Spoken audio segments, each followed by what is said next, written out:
Hello and welcome once again to your non-furloughed podcast. On podcasting. We don't know if we'll get paid for this. Cory's going to talk, and I'm going to interrupt, and we're going to do this for, an hour or so? Well, hopefully we keep it under an hour and a half, because that's what We're we tell off people. to road to podcast. All right. It's me, your charming and delightful old Uncle Rat Bastard. Selfish non-pie sharer. And at the other end of the series of tubes and wires that we call the internets is Joe, Crazy Rider. Furloughed Rider. How you doing today, Joe? I'm furloughed. I mean, granted, I'm still, leave without pay, but when you're a government employee and you're furloughed, there is no leave. So that doesn't matter if you're getting paid, like my friends who are working should be, calling in sick, or like me, just leave without pay. So what's interesting about it is, although I was approved for 6 weeks of leave without pay, because I am technically furloughed and not without pay, I could take another 2 weeks off. I won't get paid for it anyway, so what's the diff? And I do believe you can't go back to work either. Not another 2 weeks with you, no! What do you care? You went to Miami. That's like an extra week there, right there. Jeez, everybody's a critic. My understanding is that you can't go back to work anyway. Well, I'll find out on Friday if the doctor says I can. And if I do, I would go back part-time, but I still wouldn't get paid for it. I thought that the people who approve you going back to work aren't working. Oh, that ain't going to stop them. Oh, okay. We're so short anyways. Well, there's official work and there's, we need you because we're short people work. So all I really need is just a letter from my doctor, which I'll get, as we record this, it's Wednesday. So in 2 days, I'll go and see my doctor and he'll sign a note saying I can go in and work part-time. So work part-time hours and then until I'm up and running. And on the same note, my therapist is getting a little tougher, doing more strengthening exercises now that the hip's as mobile as it's going to get. Now you get to get the rest of the leg used to doing things like, using both legs to walk up steps and getting up and, just simple things like that. Although every so often I'm reminded I'm not 100%, like this morning when I woke up sneezing and I thought somebody had taken a chainsaw and severed my leg right where my hip connects to it. Well, that'll keep you off the street at night, I guess. No, not at night. Well, it's one of our regular episodes, Joe. It is? Yep. You mean I won't have time to ask, is smoking pot and then masturbating considered weed whacking? No, you don't have time for that. I mean, seriously, I masturbated so good last night. I got up and made me breakfast this morning. Please clap.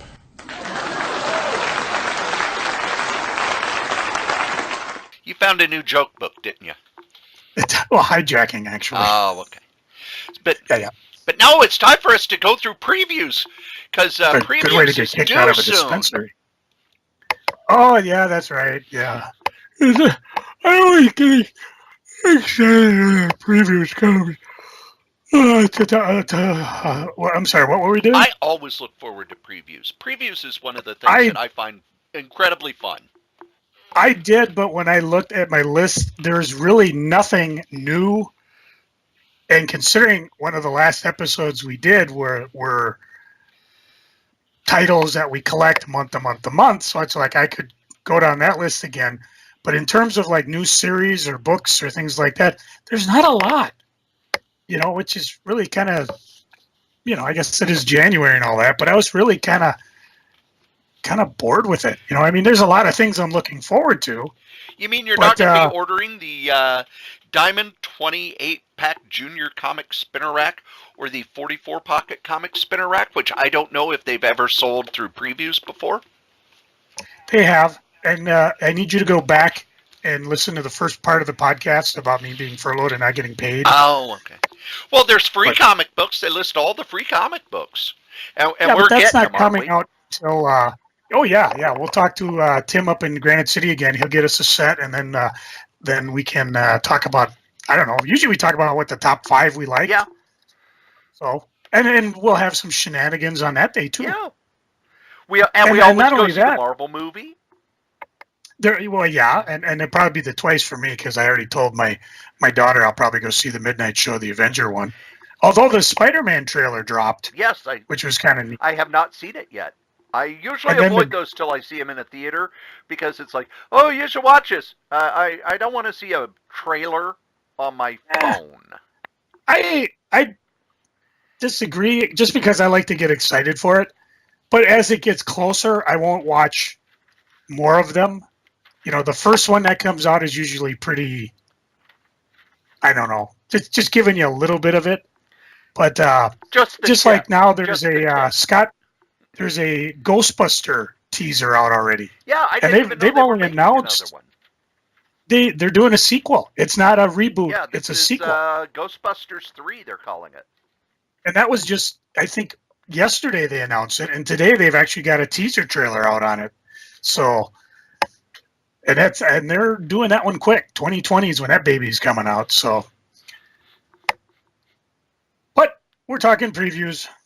And we start with... And Cory just said he doesn't like previews, so that's the end of the show. Thanks for listening, everybody. When did I say... You're the one who said you weren't interested. No, you said you weren't interested in previews. I said, have you seen Spider-Man previews? You said no. Well, that's pretty much it. End of show. Have fun smoking. Wonder if... Okay, we'll do it. I don't want to go out there. Chris is running around thumping things, so I guess you got me for a while. Wonder if Dan's available. I don't know why she's so upset. She spent a weekend in Miami. See, for me, a weekend getaway, I would need a few extra days because you're in the plane. You're there for what, like a day and a half, and then you're on a plane again. And she didn't have to pay for it. Well, that would make it better. Yeah. But, I sat at home. Although I'll talk about what I did. I saw you were in the car. Furlough or no furlough. Because I invited you to lunch, and you didn't even respond. I didn't get that until I got home. No, I sent it like on Tuesday. Oh, I don't follow any of your emails. Yeah, I know. Hey, Image! Hi, guys, want to play? No.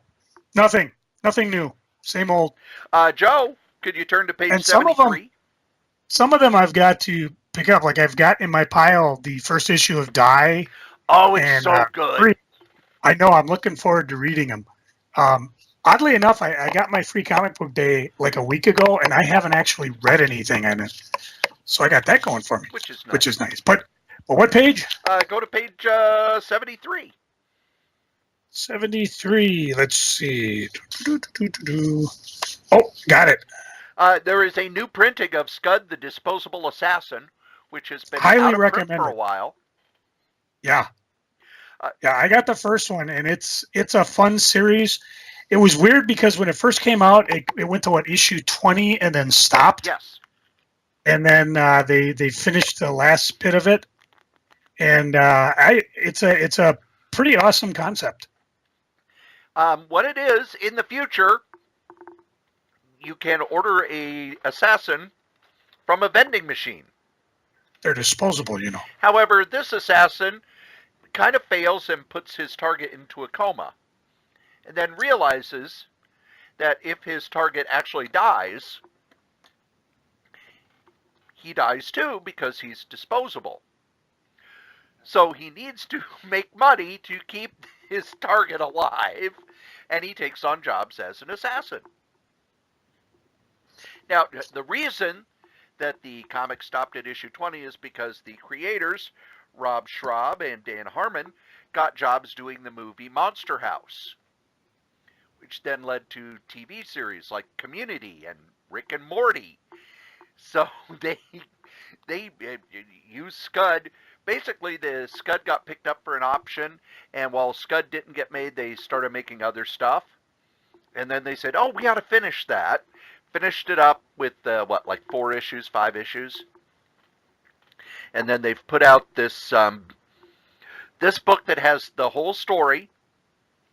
And so if you like your Rick and Morty TV show, you'll like Scud the Disposable Assassin. Very much the same sort of smart, snarky, mean humor. I wanted to point that one out because it's been out of print for quite a long time. Did you see the opening in The Simpsons with Rick and Morty? Yes, but this week's opening with The Simpsons with Thanos. Yes. No, I was just watching. I got caught up on both those. Okay. And you weren't here last week, Joe. Do you know who's writing the Hit Girl Season 2 series?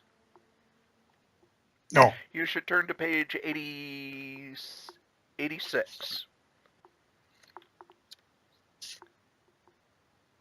Interesting. Yeah, Kevin Smith's writing that one. So it'll be out like 2020, Yeah. little after Ghost. If it ever comes out at all. If it ever comes out. There's always a good reason to wait for the graphic novel. Yes. So for Image, it's a lot of stuff that's kind of been out before. The new series didn't jump out at me other than Lazarus is Back, which is the series by Greg Rucka and Michael Lark, set in the future after the economy has collapsed and there are no longer nations, there are families who control large areas of land. Lazarus is really good. This is basically, they're bringing it back in a different format. It was in a regular comic format. These will be square-bound 64-page comics now. But highly recommended to wait for the trade, but highly recommended. And then what do we want to do? Dark Horse? Dark Horse? Yep. Dark Horse? Dark Horse actually had 3 new series I'm looking for. 2 of them miniseries and a book. The first one on page 125, Bad Luck Chuck. And again, I'm more prone to go with it because it is a miniseries and I'm not going to be, sucked into it and then discover, oh, I don't like it. I'll probably just wait till all. Well, it doesn't really say on the Dark Horse thing how long the miniseries is. It will say, I know when I go to the order form, which is highly annoying, Dark Horse. But it's let's see, Leela Gwen's the writer. Matthew Dow Smith is the artist and penciler. She'll need more than a rabbit's foot to get through this. Cursed at birth, Charles Chuck Manchester hires out her own bad luck, providing disasters where someone else can profit. She can get you that insurance payout fortune, but at a price. And it doesn't always go as planned. And when she gets stuck between a dissatisfied crime boss, a cult leader, and a dogged insurance fraud investigator, things get explosive. They have 1-page preview, and that page sold it. She's kind of walking out of a, I'm not quite sure what it is, some type of store, it could be a laundromat, and as she walks out, all of a sudden, the store bursts into flames. And while people are rushing towards it, she's walking away on the phone. Okay, call the fire department, insurance company, and the bank with my money. And I thought, okay, that actually looks kind of fun. Let's see, the second one is on a couple pages forward, 127, another mini-series. No idea how many issues. Could be 300, could be 3. I just don't know. Dark Horse, what is your major malfunction here? Calamity Kate. Let's see. Oh, yeah, I'm going to pronounce that. Madeleine Visaggio and Cornyn Howell is the... and, of course, they're doing variant covers, too. And unlike most variant covers in DC Marvel, you can order the one you like, which is cool. Kate Strand reboots her destructive life, moves to L.A. to be a superhero that she's always wanted to be. Calamity Kate. Gun-toting monster killer. Okay, I'm sold. And I'm not usually big on you put in zombies, vampires, I kind of fade out. But this one actually looked kind of fun. Again, you got a page of art. It's a splash page, and it looks fairly decent. So I'll give that one a shot. And the final Dark Horse thing that I'm buying, other than my the Mystery Science Theater 3000, which I like, on page 132, the lower, Pros and Comic Cons trade paperback. Oodles of creators. And it's, I guess there is a book, The Secret Love of Geeks, which I haven't seen. But Pros and Comic Cons is an anthology featuring comics and prose stories by cartoonists and professional geeks about the world of comic book conventions from the guests who attend them across the world. Stories that are funny, sad, sweet, embarrassing, and heartfelt. So I'm kind of fun on that. Some names to drop: Brian Michael Bendis, Kieran Gillen, Greg Pak. yeah, Michael. How do you say it? Oming. Yep, Michael Oming. So yeah, some good stuff, and I figured that'd be a fun one to read. Two that jump out at me. First is Invisible Kingdom, edited by Karen Berger, who was the editor who created Vertigo. This is a science fiction comic by G. Willow Wilson, who did Ms. Marvel and is now currently writing Wonder Woman, and Christian Ward, whose art I don't know, other than he did the Black Bolt series at Marvel. Set in a far-flung star system, this new epic sci-fi monthly saga tells the tale of two women, a young religious acolyte and a hard-bitten freighter pilot, who separately uncover a vast conspiracy between the leader of the system's dominant religion and the megacorporation that controls society. G. Willow Wilson, I trust. She's become a writer because of the work she did on Ms. Marvel and the current run of Wonder Woman, that I will buy anything she does. You know, once a writer wins me over, it's like, okay, what are they doing? Yeah, I'm buying it. Especially since we have to order in advance. Then there is a reissue, and I am hoping to have an interview about this reissue. Joe, do you remember the epic maxi series Moonshadow? I do. Moonshadow was written by J.M. DeMatteis, painted by John J. Muth and George Pratt. This is a beautiful comic. It first came out in the 80s through Epic. Then it was reissued through Vertigo, and now it has moved over to Dark Horse. This is called the Definitive Edition. It has the sequel one-shot, all 12 issues, as well as a bunch of the back matter, such as character sketches and stuff from the pitch document and things like that. A romantic, unreliable narrator leads us through this interplanetary coming-of-age story as an older Moonshadow recounts his strange mixed-species birth in outer space. This is not a book for kids, but it is a beautiful, beautiful book that reminded me a lot of Ray Bradbury, in that it tells a science fiction story in a way that's almost poetic. This is the book that made me a J.M. DeMatteis devotee, to where I buy anything he does. I liked his work on Defenders and Captain America before this, but this showed that this guy was something special, and he was really going to do very heartfelt, very touching comics. And if you've not read this book, go out of your way to pick this up. It's $30 for the hardcover. It's huge. It's almost 500 pages, fully painted, watercolor. So it's a very delicate artwork. If you want the Vertigo stuff, you can get it all $20 if you're a comic book guy. Because some of you weird people out there just want the comic books and don't want the actual collected edition like Cory and I dig. Now, does that have the Forever Moonshadow one-shot that was done at Vertigo? The one I'm looking at is 1 through 12 by a set of 15 from Vertigo. I was just actually looking because Graffiti Designs had done a book that was like a signed one, yes, like they're want to do. I was just looking to see if that. I mean, the actual comic has little collectability in it, but it's also probably very, very difficult to find because the fact that nobody wants it makes it almost worse trying to find it. Yeah. So, and it's I just remember trying to read it in Epic, and I don't think I was probably ready to read something like this because it was largely incomprehensible to me. And I think I was just picking up everything Epic because, I was a Marvel guy. Yeah. Epic. It had to be good.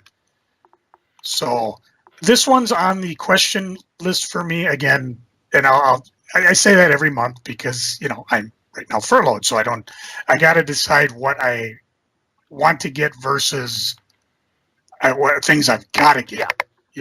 So. And if you got extra funds, I would definitely like to.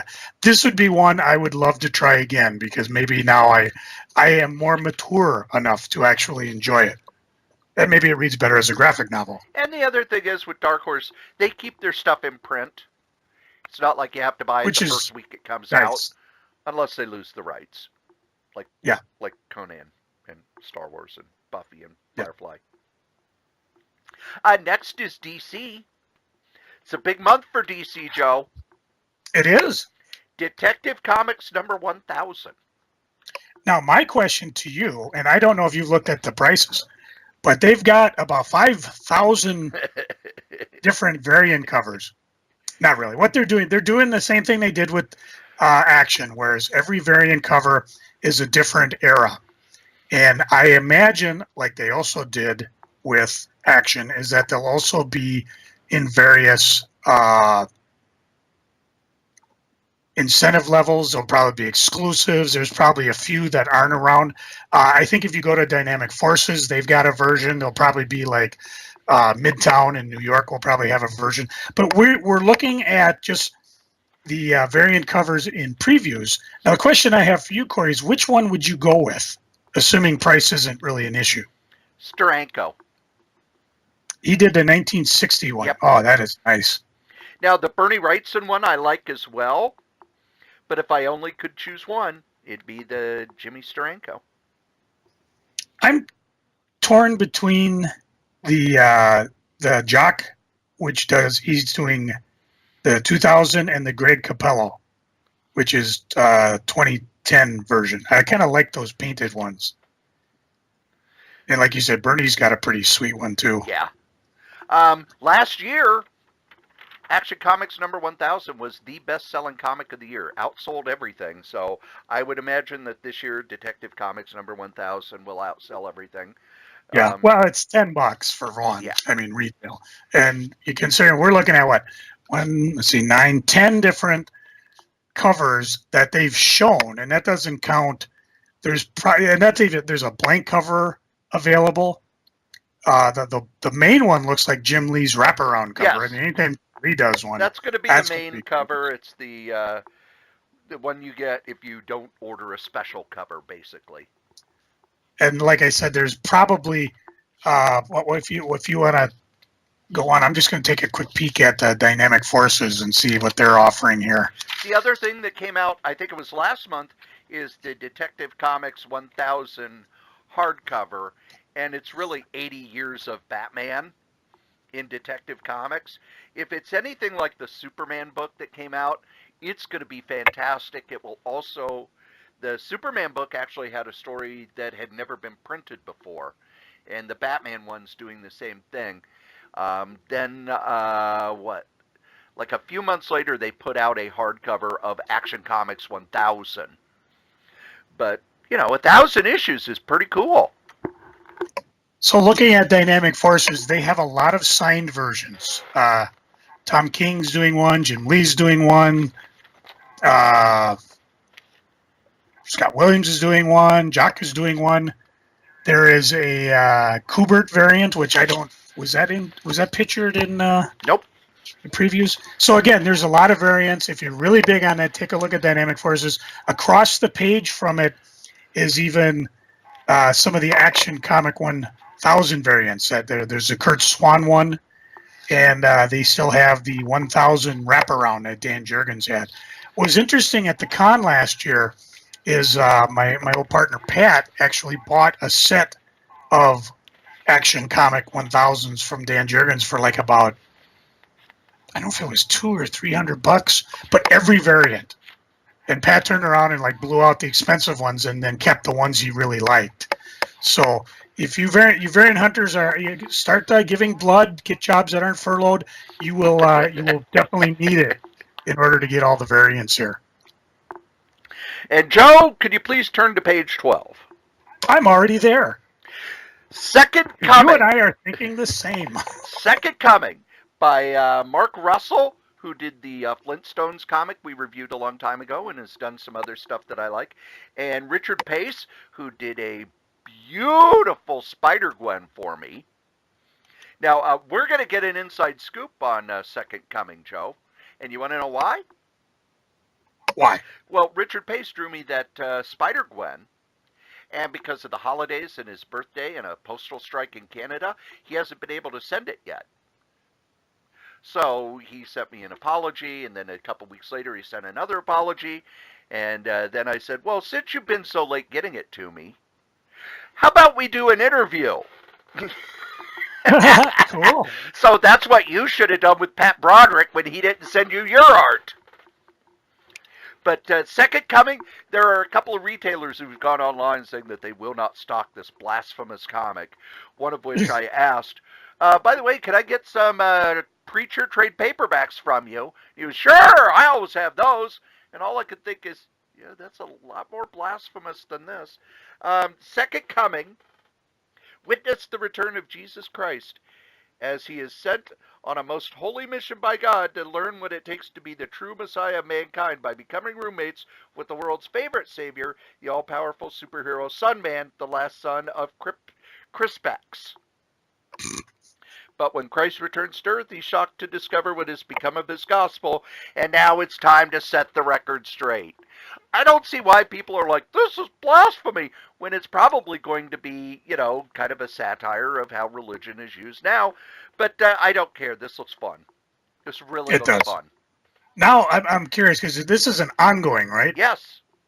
So now I've got to decide what I'll probably do is I'll get the first 6 issues, or whatever the first story arc is, decide if I'm going to continue buying it that way, and then maybe I'll back out and do the graphic novels. And if I don't like it, I'll go to 6 issues and just sell it. But I think I'm going to enjoy this one because I kept going back and forth, and I'm like, you know what? I got to go with this one. And because I did actually drop one this month.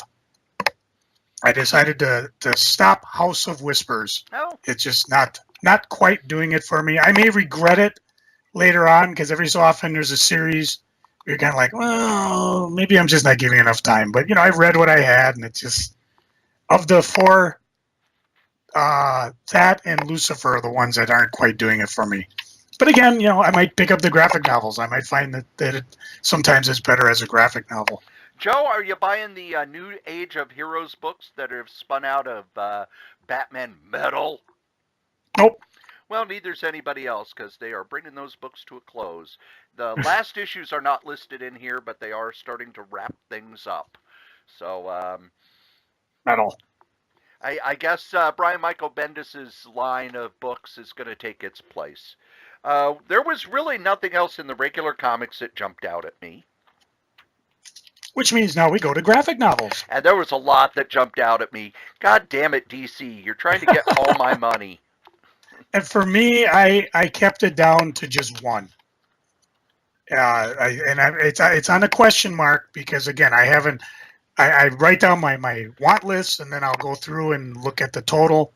But for me, it's omnibus time, and I'm talking, of course, the 0-hour omnibus. Yeah. I don't have them in my collection. I'd like them, and it's got pretty much the whole kit and caboodle. And boy, did it make me feel old when they said 0-hour 25th anniversary omnibus.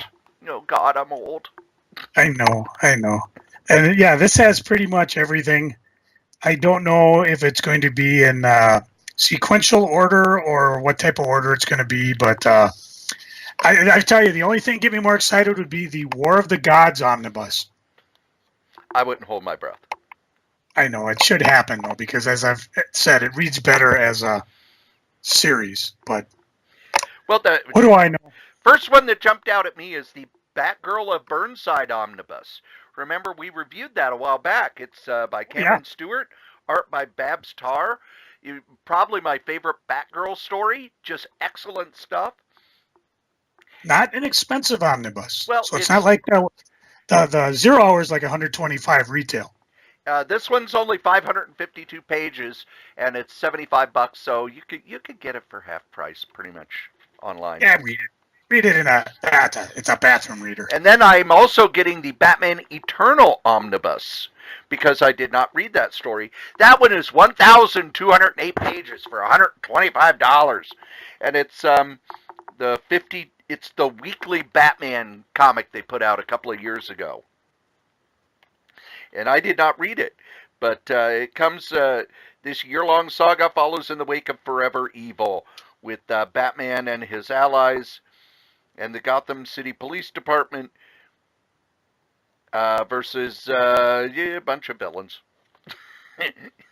But it's one of those weekly books that retailers say they don't like, but it sold well enough that they're putting it out as an omnibus. And now, above that is Death of the Family, the Essential Edition. Question is that worth reading? Because I remember when it came out, people were going crazy over it. It's good, but it's not what people thought it was. They thought it was going to be like Death in the Family, where a Batman character dies. But no, it's about the Joker making it so Batman's allies no longer trusted him. And if you like Scott Snyder's Batman stories, this is one of the better ones. And let's see if there is anything else that jumped out at me. They are putting out the New Gods stuff as trade paperbacks now. So this month is Superman's Pal Jimmy Olsen by Jack Kirby. If you don't have the New God stories, what the hell are you doing listening to this podcast? So they list that they didn't do issue 140. That was a reprint that Kirby was not part of. So they did, but they are putting in the Goody Rickles when they had Don Rickles. Why? Yes, they are. So because we were always questioning, being a licensed likeness, if they would be able to reprint that. It was not licensed. Yeah. Oh, they just used his face. Yep, they just used his face, and he was a public figure. Now, Mark Evanier did ask Don Rickles if they could put him in a comic. And Don Rickles said, yeah, sure, whatever. Yeah. And when Kirby started the story, it was going to be, Don Rickles' bit was he makes fun of the powerful. He makes fun of Frank Sinatra. Well, there's nobody more powerful than Superman. So they were going to do an issue where basically Don Rickles makes fun of Superman. And instead, it went through the Kirby machine and we came out with something wonderful and strange. There's so many ideas in those Jimmy Olsen stories. You're going to read it and go, oh, wow, that's where that came from. Oh, wow, that's where that came from. Oh, wow, that's from 1971? So, you got to read the New Gods, man. You got to read the New Gods. Next is IDW. Transformers. Nothing new. Transformers. Yeah, I'm not buying it. What? I didn't buy the old Transformers. But this is a reboot. Doesn't matter. Okay. Glow, Gorgeous Ladies of Wrestling. The Netflix series is getting a comic. So I am interested in that. I'm going to buy it as a trade, but I'm interested in it. It looks pretty good. The creative team looks interesting. So that I'm excited about. I'm trying to think if there was anything else that jumped out at me. Oh, there's Star Trek versus Transformers, the book. And no new Marvel books, so they're just keeping the 3. I'm trying to see. I don't think there were any Yo books this month. I don't recall any. Yo. Hey, Yo! Nope, there were no Yo books this month. No Yo? Oh. Kind of depressing. And then we get to Marvel. Marvel. Where there's all kinds of stuff going on.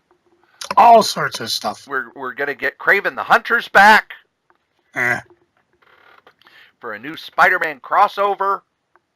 Oh, speaking of crossover, your new best friend Conan is going to shake the Marvel Universe by appearing in Avenger No Road Home #6.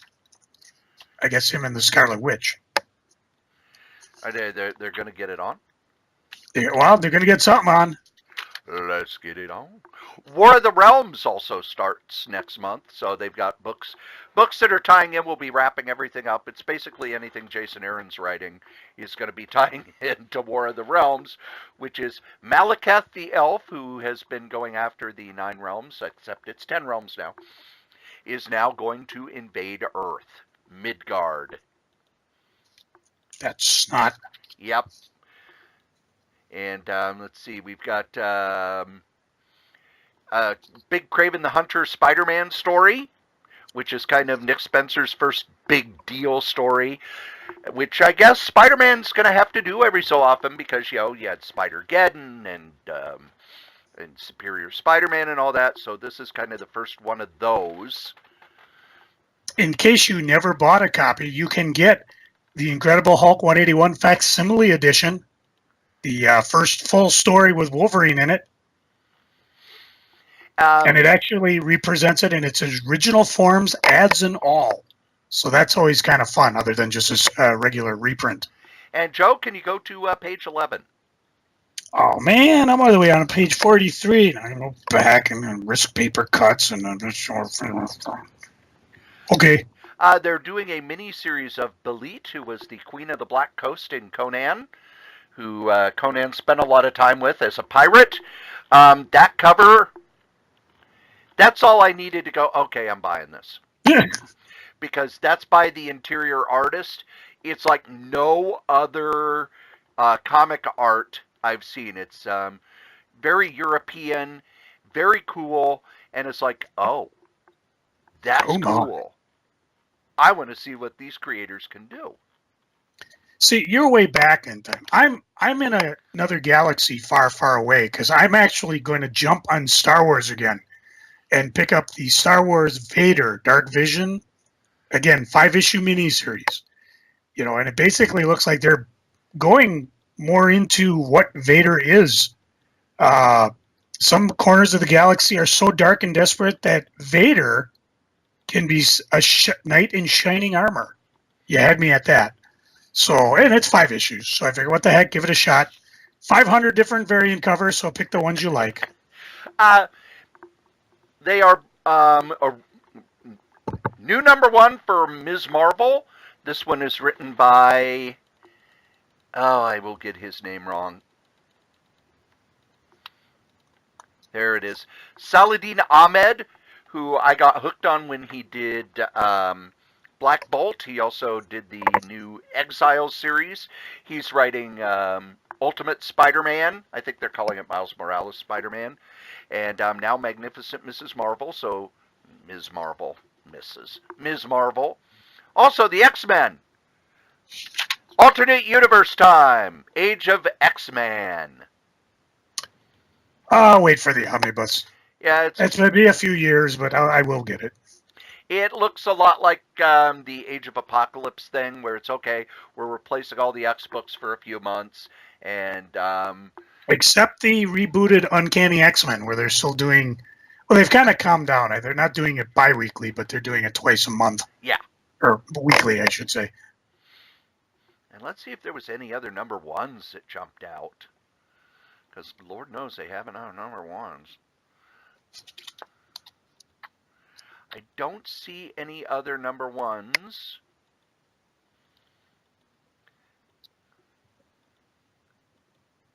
Yep, hold on. There we go. Miles Morales Spider-Man's the name of the book. So, Marvel Comics Presents still coming out. I think the first issue's out this week. And then, let's get to the trade paperbacks. Everything this month is on a question mark because of what I've been blabbing about the furlough and all that crap. But, oh, man, there were a lot. The first one, of course, Heroes Reborn Omnibus. I'm so iffy on that because I think if you didn't enjoy it the first time around, you probably won't enjoy it the second. I did. I've seen enough issues where I think it'd be fun. I think it'd have been more fun if they had put in, the issues where the heroes got sucked into this Franklin verse, and then maybe when they got pulled out, make it a full thing. But this is just the books themselves. And whatever, I think the only other book that tied in, it said material from Hulk 1/450, which I don't recall anything in it. Well, it explained why there was a Hulk in the Franklin universe and the Marvel universe. Oh, okay. So, and again, it's a question mark whether I get it. There's some other books that caught my attention.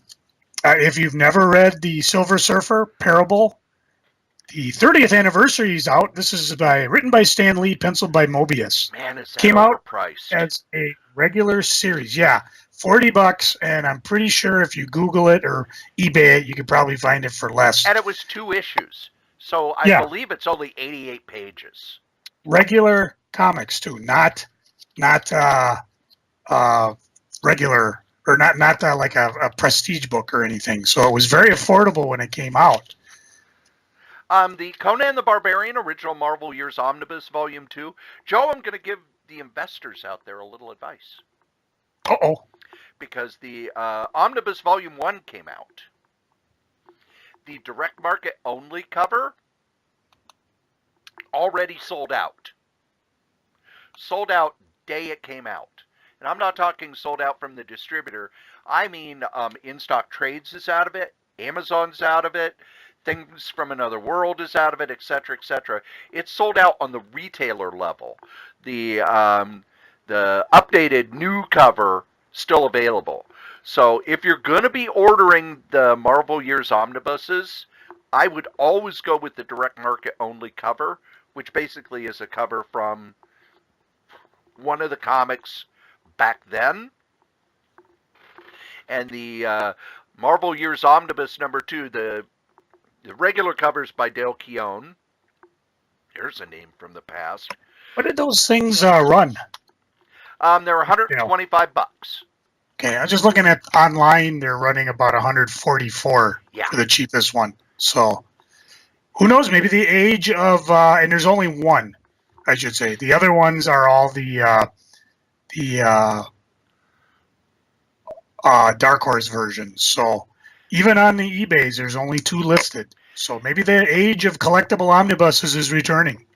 Well, and the second omnibus, it's the cover of Conan number 37, which was by Neil Adams. So yeah, I am not interested in the Cable and X-Force omnibus because I wasn't interested in those comics when they came out. I was interested in Marvel Universe: The End. I think it's not considered canon. But it's not considered canon anymore, even though at the end of the book it didn't, it kind of tied in. Yeah. So again, it's just one of those dumb things. Oh, it's not canon. Well, why don't you shut up and just shut up, Shut up. But written by Jim Starlin, penciled by Jim Starlin, covered by Jim Starlin. I don't have it in my collection. I don't recall reading it. So it was really good.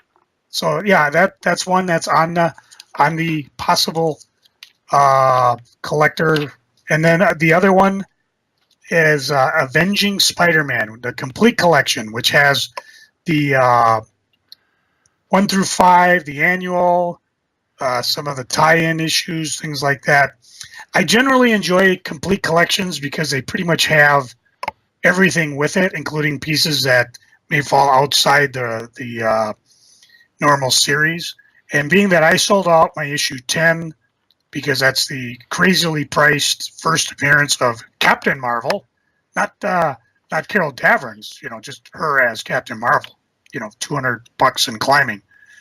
And I for the most part, I enjoyed the series. It was more of an anthology one, different creators on different ones, and there are certain ones that I wanted to keep, certain ones I didn't, and then the ones I sold right away. So this would be nice just to have the whole run in one set. And like I said, for the most part, I've never been disappointed with the complete collections. Although I have noticed as I'm wandering comic stores that I've been seeing some of the complete collections of the last couple of years are showing up. I think Marvel's just liquidating them quickly or something. Well, so instead of even getting them for $20, you can get them for like $10 to $15 if you're lucky. Yeah. In Kirby news, the second of the great big monstrous huge, well, really the third, but the second of Kirby is, this one is Kirby is Mighty king size hardcover, reprints a bunch of Thor stories. This is in that format that the Monsters Unleashed was in, or Enter Galactus. It's a book that's almost 2 feet tall. 320 pages, almost 2 feet tall. For this one, I am actually passing on this one because I have all these stories in. I got them in the Masterworks. I've got them in the Essentials, and now I have them in Omnibus. That's enough. But Never. But the stories that in other Kirby news that I only have in beat up old shittily printed comics. Marvel Masterworks, Captain America Volume 11. This is the second half of Kirby's 70s run on Captain America, which is Captain America 201 through 214. Annual number 4, in which Kirby creates a whole new Brotherhood of Evil Mutants that nobody uses after him. What, you saying not all of his ideas are gold? I'm saying that nobody's used them. I'm not saying they aren't gold. Because look at how good Moon Girl and Devil Dinosaur has done. We've got Epic Collections. The Epic Collection that reprints the Conan stuff over at Dark Horse. And then Epic Collection. It's called Star Wars The Empire. But really it's Star Wars Droids. It's all the... C-3PO and R2-D2 solo stories they did over at Dark Horse, which I was never fond of. It wasn't something that I jumped out at. And I'm trying to think if there was anything else. If I remember right, I was just getting that one omnibus. Yeah. Yeah. It's kind of a late month. So now we get into all the rest. And there's only, I actually, because, I've got not a lot to do, but like watch Deep Space Nine reruns and... Oh, hold on. I want to point out the volume of decades, because Marvel's doing that. Marvel in the 40s, 50s, 60s. We're up to the 70s, and they do the Legion of Monsters. So you've got the Tomb of Dracula, Frankenstein, Marvel Spotlight, which has Ghost Werewolf by Night, Ghost Rider, Man-Thing, Morbius the Living Vampire. It's all horror books. So that's a fun book. That'll be a fun book. And it also has the artist with my favorite name in comics, Joe. Have I ever told you? Sunny Trinidad. Because it sounds like a vacation. Welcome to Sunny Trinidad. I thought it was a fake name when I was a kid. Kind of like a Irving wannabe.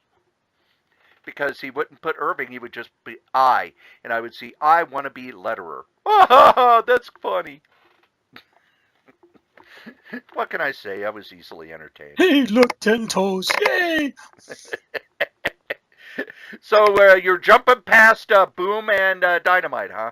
Yeah, pretty much. I mean, Dynamite, I'm getting what I'm always getting. I mean, I didn't do previews last month, but I am doing the Army of Darkness Bubba Ho-Temp miniseries. Joe, are you on the internets right now? I is. Please go to humblebundle.com. Humble Bumble Bundle. You said, I like it my way. Tell me to change it. .com. Ooh. Take a look at that Dynamite pack they're offering. No, I got a web advisor. Oh. Well, So let's see they're if not... you went to the right page. Nope. I'll just Google it and go that route. There we go. Let's see. Winter sale. Now available. Faves and new hits by Dynamite. There you go. Faves. Pay what you want. Now, if you pay $1, just look at all this shit you get.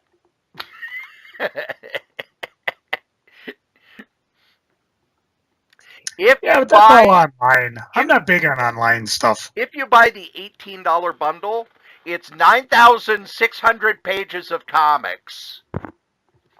Yeah, maybe when I get a decent pad to do that, but I'm not big on the online stuff yet. The thing I like about Humble Bundle, not only is the stuff really cheap, but it gives money to charity. So most of what you give for this bundle is going to go to the Comic Book Legal Defense Fund.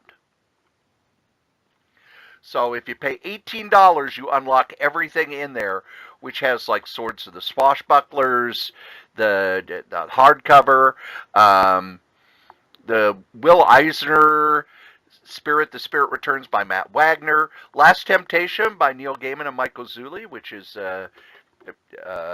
Alice Cooper story. Pretty much all of the Vampirella Masters collections by people like Mark Miller, Grant Morrison, Warren Ellis. Who else is in that? There you go. Kurt Busiek, Dave Cockrum. Just head on out there. It's a good cause, and you get basically a entire shit ton of digital comics to read. So there you go. That's the Dynamite That's almost as exciting as the Groupon I found for Mad Magazine. For $5.99, you get the whole year. Why, yes, I signed up for that. I saw that, but I'm furloughed, so I don't get to do it yet. Oh, okay. But I am. If you go to page 252 in previews, it's Aftershock Comics has a new series out by Tim Seeley and Corin Powell called Dark Red. And I'll just read right from it. It's a horror series, and I'm not big on horror series, but this one kind of caught me. It's Charles Chip Ipswich isn't one of those coastal elites with a liberal arts degree and a job at a social media startup who knows where all the best brunch places are. No, he's one of the forgotten men. He lives in a rural area, middle of the country, where Jesus still has a place at the dinner table and factories send jobs to Calcutta. Oh, and Chip's also a vampire. Stuck at working the last shift at a gas station. He's lonely, he's bored, and then his dull, bleak life is turned upside down when she comes to town. And the main cover had my attention on it. I thought that was just kind of an interesting take on this. So I'm assuming this is a regular series because it doesn't say miniseries, or maybe it'll go like some of them. They'll do 6. That'll be volume 1. If it sells well, we'll see volume 2. But I'm on board for the first story arc anyways. Jumping around, I talked a little last month because it was solicited last month. It has been resolicited. There is a Fantagraphics, a Jim Warren biography. Jim Warren was the publisher of Creepy, Eerie, Vampirella, and famous Monsters of Filmland. And let's see here, Bill Shelley, who I've interviewed when he sent me his autobiography, has done a book about James Warren. I'm excited to read it because James Warren is a very mysterious and strange figure in comics. Also want to go over to heavy metal because there's something heavy metal's doing that really pisses me the hell off. Heavy metal. Joe, go to page 318. I don't want to go that far. And then, not if it pisses you off. Then look at the bottom of the page. Be a previews insider. No, the other side. Oh. Ooh. To be announced. Heavy Metal Super Secret One Shot, $8.95. We can't tell you anything, but you're going to love everything. You want me to pre-order a book, and that's all the info you gave me. Go to hell. Yeah. It's funny you said that, because back in Archie, I wasn't here last month, but I am going to be picking up the Blossom 666, where they talk about the Blossom twins. It was Cheryl, and I don't know what her brother's name is. No one cares. Yeah. It's all about Cheryl. So, yeah, she's apparently, they're trying to prove themselves worthy to be in the throne of hell. So I thought I'd give that a change. And then, of course, in the previous page, there's a Sabrina the Teenage Witch 5-shot brand new series. And I'm not sure where this ties in. It does if it's not. part of the So, and I figure I'll just jump on board and go with it. It should be kind of fun. And just like we've said, all the Archie's covers are to order, so you can order the one you want, which is kind of cool because, the Archie ones, I'll probably just go with the Adam Hughes cover. Drawn and Quarterly is finishing a story that I bought the first trade paperback of almost 20 years ago. Sorry to keep you waiting there, fanboy. Clyde Fans by Seth. Seth is a cartoonist who does a monthly, well, it used to be a monthly comic. Now it comes out every so often. Clyde Fans shows the rituals, hopes, and delusions of a middle class that has long ceased to exist. Two brothers are the second generation struggling to save their archaic family business. This is very slow. This is not exciting. And this is one of the best stories I've read in a long time. Seth did the book It's a Good Life If You Don't Weaken, which is one of my favorite graphic novels ever made. Clyde Fans is the story of two brothers who are trying to keep their father's fan factory open as people are turning away from fans and toward air conditioning. And the only reason I'm remotely interested is it's by Seth, who's a fantastic cartoonist, very, very, very influenced by the style of the New Yorker and Peanuts. Matter of fact, Joe, you've got all the collected Peanuts books, right? Not all of them, but enough of them. The covers, those beautiful covers, designed by Seth. So he knows his cartooning. This is not a book for everyone, especially when it's going to be $55, but it's one that I'm excited about. There's another book coming out that's, I'm going to get you the page because when you read it's one of those... 307. Are you still in Dynamic Forces, or are you jumping around? I'm jumping around. Okay, well, stay with Dynamic Forces for a second, because there's two books I wanted to point out. One of them I talked about a couple months ago, and this is, again, on page 307 through Dynamic. I'm sorry. Drawn and Quarterly. I'm sorry. I'm Dynamic Forces. Oh, is the next page. Palookaville's the name of his regular comic that comes out once in a blue moon. Yeah, and that's number 23 is there. Yeah. Woman's World is right above that by Aminder Dayawal. And it's, I talked about this a couple months ago, and it's basically, it's kind of a birth defect wipes out the planet's entire population of men, and Woman's World rises out of society's ashes. I found it interesting read. It was well drawn. The characters are easy to figure out, and I enjoyed the heck out of it. And it's being reoffered. Above that is a book it's a Seth book, Wimbledon Green. Yes! I talked about this one way long ago in the early podcast. This is and such if you're a fun and strange comic. It is. I'm pretty sure I don't have my copy anymore. So if I can afford it, I'll probably pick this one up. But Wimbledon Green is the self-proclaimed world's greatest comic book collector. He has brokered the world's best comic book deals in the history of collecting, and he is on something that will probably be the gem of his collection. And of course, he gets his collecting rivals as they all weigh in on him and his vast collection of comic books. So I would recommend that one. It would, not only is it comic book related, but it also gets you into the Seth's style of storytelling, and then you can come back to this here podcast and then look up this stuff, the other stuff that Cory's been talking about very excitedly. Yep, there's also a reprint of it. It's a Good Life If You Don't Weaken. The thing about Wimbledon Green that I like isn't just the art, isn't just how whimsical the story is, but most comics about comic book fans and comic book collectors by indie artists are mean. They treat the comic book collector and the fan as kind of a joke. And I always think that's... first off, it's too easy. And second, it's you're biting the hand that feeds you, because let's face it, there aren't a lot of people who are going to pick up a comic book where you make fun of the people who read comic books. You're kind of biting the hand that feeds you, and You're not Hannibal Lecter here. You can't be doing that. Even though it does say tables are for eating customers only. No, that's wrong. Wrong. It reminds me of John Byrne wrote a novel years and years and years ago called Fear Book. And I picked it up because back then it's like, oh, John Byrne. I like John Byrne.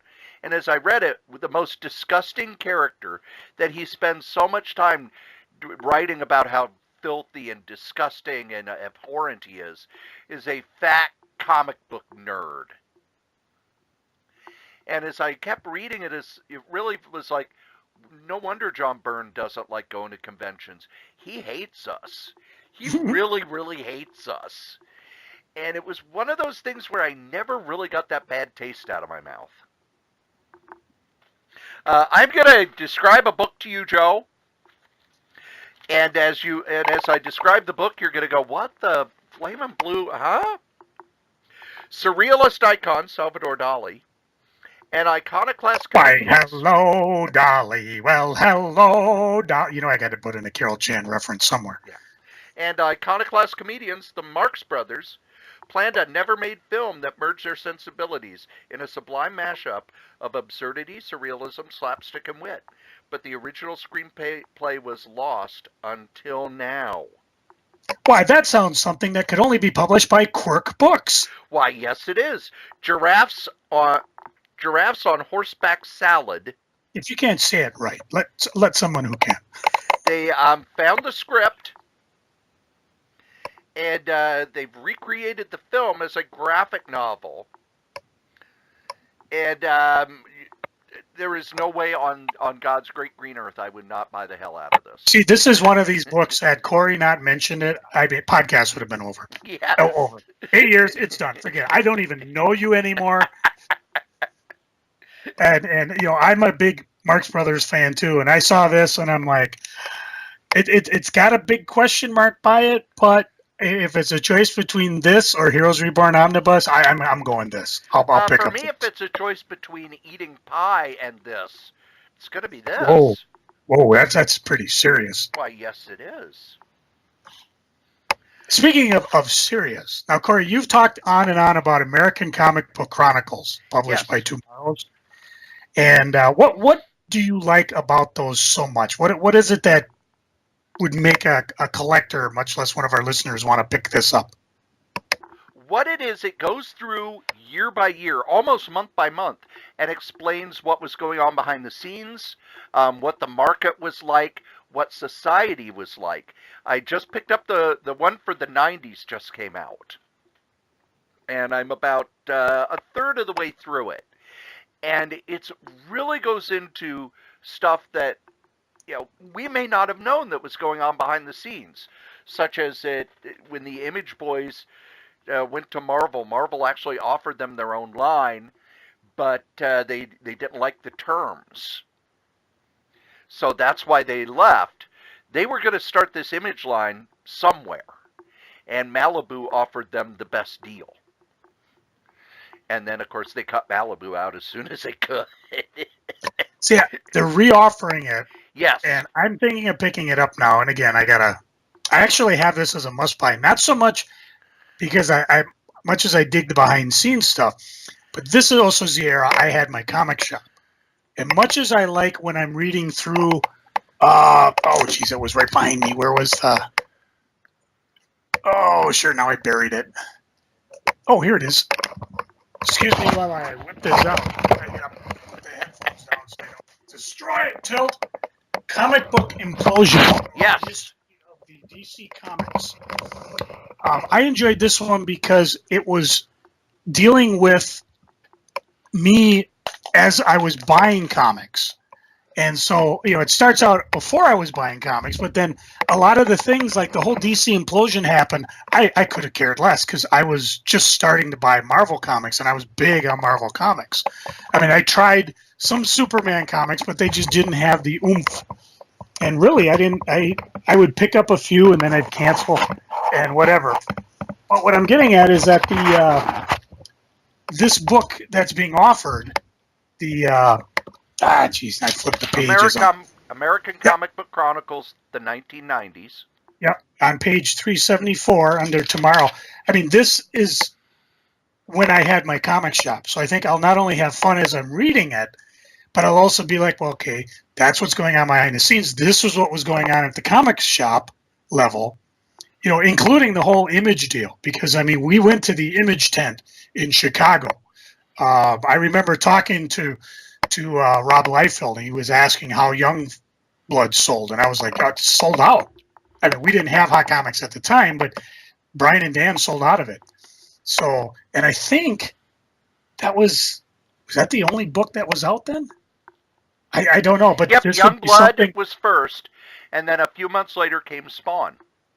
And again, the tent was out, I think, in July. I didn't buy the shop until November, so I just think this is good. This is one of those books. I mean, it says reference book, but I think it sounds like it'll be a lot of fun. And of course, right below it's the one I was just talking about, Comic Book Implosion. So, reference book for the ages. And then you gave me one too that I have buried in my vast accumulation of stuff that I'll have to dig out one of these days. But I think as time goes on and tomorrow offers these again, I'll be picking these up. Another thing that I'm going to drop a little wisdom on you, Joe. Okay. Ready? I will try listening, but I'm also trying to keep my comics from falling over. Everybody at Diamond found out that Marvel was going to be going exclusive with Heroes World long before they were supposed to, because one of the big high muckety mucks at Marvel was having an affair. Dumped the woman he was having an affair with, and she immediately called Diamond and spilled her guts about what they were planning. How's that for a little insider knowledge? Okay, I saved it. Nothing fell. You missed the whole thing, didn't you? No, but you told me about it before. So, besides, that gives me a reason to go back and actually listen to this here podcast. Well, was there anything else that jumped out at you? Because for me, there wasn't really much else. Not particularly. I mean, there were always a lot of things, but it's just, price, price and time. I mean, on the next page from the University of Mississippi, or University Press of Mississippi, is The Artistry of Neil Gaiman, Finding Light in the Shadows, which is something I'm interested in, but at $30 softcover, not this month. There was a Spider-Gwen figure that they had. I saw that. The problem is it's little bitty, and it's $80. And it's like, yeah, I like the character, but for $80, I'm thinking no. Now, because we're going to try not to go for like 3.5 hours like we have been doing. Joe was just shot out of a cannon the last few weeks. He had so much pent-up comic talk from being stuck on his chair. You could hear what, Chris, as I was, not able to talk comics with her. Well, you could. She just wouldn't listen. She ain't going to do it. But you know who pays for this?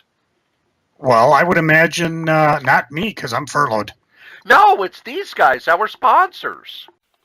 That's right. Here at the Solitaire Rose Radio Network, we have ads, and our first sponsor is me. That's right. Your charming and delightful old Uncle Rat Bastard. I have my first book out with Dangerous Dan Moore. It's the first 100 strips of our online web strip, Worldwide News, the story of the lowest rated cable news network. And you can get yourself a copy with commentary, with all sorts of extras, with signatures and everything. Just email Dan over at lordshadowflame@gmail.com. Our top sponsor, who's been with us since day one, is DreamHost. DreamHost.com. You need yourself a website, and DreamHost.com is the #1 web host in the whole known universe. Just head over to DreamHost.com, put in the code KRAYZ, KRAYZ, get $20 off your first year. How can you beat that? Our other sponsor is Graze, GRAZE.com. Healthy snacks for a healthy lifestyle. Just head over to Gray's, put in the code CORYS 3R5P. Your first and fifth box are free. You could get them weekly. You could get them bi-weekly. You could get them monthly. You could just order a whole bunch of them. It's great stuff to keep you away from the vending machine at work. Now, if you would like to leave a comment for any of the podcasts that we do, we'd love those. Go ahead and email us at solitairerosenetwork@gmail.com, or you can call 952-856-0519. Operators are standing by. Okay, it's just a place that will record your calls, but we'll play them on the air. We'll answer your questions. We love getting feedback. Tell us what you think. Ask a question. Suggest a topic. Be a guest. Send us your stuff. solitairerosenetwork@gmail.com. If you would like to advertise on any of the Solitaire Rose radio shows, you can. Just email us at solitairerosenetwork@gmail.com. Subject advertising. Thanks. And I don't need this podcast to go for 3 hours because I've got other podcasts I do where I can talk for on and on and on. Like these. The Solitaire Rose Podcast Network is filled with all kinds of audio goodness. First, there's Crazy Comics and Stories. It's been going since 2010. It drops every Monday, and it has me, your charming and delightful old Uncle Rat Bastard, and Joe Crazy Writer talking comics, shenanigans, and whatever we're freaking and geeking about. Every Monday morning. It's been going since 2010, and it's available at crazycomics.solitairerose.com. Also on that same feed is the Solitaire Rose Podcast, which is me, again, your charming and delightful old Uncle Rat Bastard, doing interviews, talking about comics history, pretty much talking about whatever I want to talk about. We've also got Solo Joe, where Joe Crazy Writer does a solo podcast. And he hasn't done one in a while, so kick him in the shins to get him started. We also, on that same feed, have Solitaire Rose Series and Review, where we do DVD commentary of older comic book series. That's all at crazycomics.solitairerose.com. I also do a podcast with Wolfie B. Bad at badadvice.solitairerose.com, where we take listener questions and give them bad advice. There's also Novelcast, where I take the novels I've written and turn them into free audiobooks. That's at novels.solitairerose.com. There's also Fantastic Forecast, where myself and Adam Vermillion are going through the entire run of the Fantastic Four, 4 issues at a time. That's fantasticforecast.solitairerose.com. And if you think that I'm on all of these podcasts, you're wrong, because Scrabbling Across the West is at scrabbling.solitairerose.com, where musician Dave Cofell and his wife Stephanie travel across America and then sitting down to play Scrabble and talk about the day. That's at Scrabbling Across the West, scrabbling.solitairerose.com. There are always more podcasts at the Solitaire Rose Podcast Network. Be there. Aloha. There we go. Now that my plugs are out of the way, we get to Joe's favorite part of the show. No, not where he goes on and on about how much he loves one-wipe Charlies. The best thing to have after Sloppy Joe's. It's Joe, what's going on the eBays? I'm selling everything. Well, because I'm not getting paid at my other job, either in any type of leave. I might as well be selling on the eBays. And it's kind of weird because the after Christmas rush is done, and so now it's kind of hit or miss. I'm always pleasantly surprised what sells because it's always kind of fun. Just recently, I sold Killer Instinct Tour Book. Speaking of Image, Killer Instinct was just a these are the Image Boys kind of book that you could. As the Image guys were touring, you would bring it up, and there are copies where various guys have sold it. I've actually had one where it was actually signed by almost all the Image guys. So it's not terribly expensive, and there's even a gold edition. Gold! But if you're key on Image, it's a book you probably should pick up because it might have something in it you've never seen. I don't even know. This doesn't even count as an Ask the Strode, because I mean sometimes I softball him questions such as, Cory, what is so significant about Superman Annual number 11 from 1985? Well, that's The Man Who Has Everything by Alan Moore. Yep. Batman, Robin, Wonder Woman. I was going to say Thanos, but it's Mongol. And he's not a pawn in life in this one. He kicks ass. It's gotten significant because it's the first appearance of the Black Mercy flower, which is tied into some of the animated stuff that's been done. And it's probably my favorite Superman story. It is a kick-ass Superman story, and it's very expensive if you have a mint-shaped one. I had a very fine one and sold it for about $25 on the eBays, and I have it in other formats. So it's like keep, sell, sell. I also sold House of Secrets Facade number 1 and 2. This was the 2001 Vertigo one. And if you hold on a second, I'll get up, see if there's anything on the Atomic Avenue that might explain. It was one of the prestige formats, and I don't ever recall reading it. Steve Seagal, Teddy Christensen, Rain Harper looks like a normal young woman, but she's not.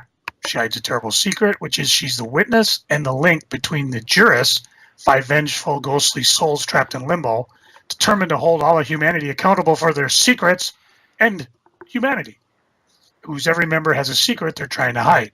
And she has other secrets too, or just as bad. So 2-issue series, not tremendously expensive, but good one to read. Let's see what else sold.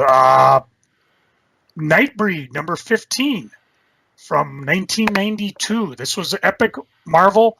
Nightbreed, of course, was Clive Barker's creation. And let's see if it was under Nightbreed. Yep, Clive Barker's Nightbreed. Initially ran, as I slide down the page, 25 pages. And the copies in question had a crossover with another character called Rawhide Rex. The one in question was number 15. Of all the books, those are really the only ones that have any heat on them in terms of not being in a dollar bin somewhere. Guess I can't really say quarter bin because that's kind of old school. And Cory, we don't talk much about it, but have you ever heard of Heroes Comics? Yes, that was Fantagraphics in the early 90s, because of the lawsuits they were dealing with, found that they could make quick money doing porn comics, and it has the comic that I reference more than any other comic on this podcast. Joe, do you know what that comic is? I don't recall. Wendy Whitebread Undercover Slot. I would have bet that or the Broadsword Tarot of the Black Witch. Your vagina is haunted! Haunted! I'm just looking through. They still publish some Arrows books. They're just reprints. They're no new. Yeah, ones. well, they're the graphic novels. They're not doing actual comic books anymore. So I had a series. It sold. But to find that, you have to go to the adult section of eBay. Under everything else, they have a little adult thing. And you have to agree not to sue them, not to sue me, that, yes, you're an adult and you're going to go look at smut. And somebody did, and they ended up buying it. And I thank you for it. So more stuff's going up. I'm really kind of at a pause now because as this furlough keeps going on and on and on, I'm want to go deep and pick out some of my more interesting collectibles and put them online. And I actually have loaded up with quite a few. And then, of course, I've been going through and repricing things and doing other fun things. A lot of stuff is free shipping. Just trying to make it more fun. And for you, if you're a listener of the show and you do find something you like and want to buy, make me an offer. Just let me know you listen to this here podcast. I'll toss in something because I got oodles of stuff. Oodles. And I don't even buy Loot Crate, and I'm still buried with stuff. I mean, just listen to the last podcast. For a guy who's gotten back comics, I'm certainly buying a lot. Crazy, Krayz. Come get some? Come get some. There you go. I'd buy that for $1. And now we get to my favorite part of the show. No, not where I make all sorts of quotes of the Marx Brothers movies. Oh, that would be fun. It's Freaking and Geeking. Joe, what are you freaking on? Did I tell you the government shut down? It is? You might have missed that because a lot of people don't realize that until it's too late. But it's going to get ugly, folks. I hope by the time this podcast lands, it's open again. Not necessarily for me, because I won't be back at work anyways, but I have a lot of friends that work, obviously, TSA and other government things. And, just think, you read the statistics, what is it? 70% of Americans live paycheck to paycheck. And now you got people that don't have a paycheck. Cory, you went through a number of years where you were underemployed. It's just not fun. It's a lot of stress. And, there's people that are just leaving. You get a brand new job, you're excited, you're ready to go. Oh, we're not going to pay you for a while. And it just, you're looking at Washington at its worst and its trickiest. I mean, it's kind of, part of me is aghast that my tax dollars are funding this bullshit. The other part of me, the political scientist, is going, wow, this is American politics at its finest. It's been that way through our whole history, so it ain't nothing new. But just call how much time you're going to want to deal with it before you get on the phone and start demanding something of your elected representatives. Or say fuck it and just buy a pile of comics and read it. That's what I would do. On a more serious note, I am tired of 2019. I'm ready for 2020, just because I'm going to have a lot of fun saying that. But my therapist, who had been helping me get back, died. He was home one day and died the next day. Sounds just like a friend of mine who passed away 3 weeks ago from TSA. And, I went into I got a call and they were rescheduling me. And then when I went in, they took me aside and said, Travis, your therapist passed away. And I was like, another gut punch. And I was like, do you know what happened? They don't know. I do know he's got a young family. They just moved into the Twin Cities. If I recall right, I think they're living with their in-laws, young kids, 2 and 4. I talked to the guy who was helping me with the therapist, and how are you guys doing? And they said it's just surreal. And I said, I understand, because of what I just went through 3 weeks ago. A friend of mine passed away, and, it's just like a gut punch. And so it's been a shitty week. And so what did I do? I go and give myself a little melancholy. I go to my old store that I worked at, Sears, down on 425 Rice Street. You remember Sears? It's, a lot of the stores are going out of business. Ironically, the state that Sears started in won't have any Sears stores in it by the time these guys are done, because they're closing the Mega Mall store. But the manager of the Sears that I worked at on St. Paul opened up the building to former employees to come in. And I'd say like 30 to 50 of us came in. They ranged from like the old engineer who kept the boilers running, who's in his 80s, to one of my bosses. A lot of old friends that I worked with. People recognized me, people I didn't recognize. A lot of talk about who's done this, who did that, where's everybody. Some surprises, again, of people you haven't seen in years. If you find out that they passed away. Got to walk through the building, see the northwest corner where I started out in catalog all those years ago. And then with a friend of mine, we walked upstairs to where, she worked behind the scenes back in the offices where I worked out front in catalog and customer service, to where my partner Pat worked in the cashier area where we used to be able to go to cash checks and things like that. Wandered around different spots. I was actually looking for some souvenirs, but this store there was no merchandise, but there was a lot of riffraff, especially back in the offices, things that they hadn't cleared out, or maybe things that they're just not they don't care about. One of the things I thought of taking was they had this box. It was like those old Coke boxes that had Sears on it, big wooden box. And I was like, what in Flamin' Blue Hootie, to borrow one of Cory's favorite phrases, would you possibly use something like that for? But somebody had wrote on it, sold. So I thought, well, considering this is the last time the store, as far as I know, is open, other than when they decide they're going to destroy it. Eventually, the store will be probably torn down. It's in a choice piece of property in the middle of St. Paul, right next to the state of Minnesota's stuff, and close to the freeways. Developers are already, you can hear their lips smacking.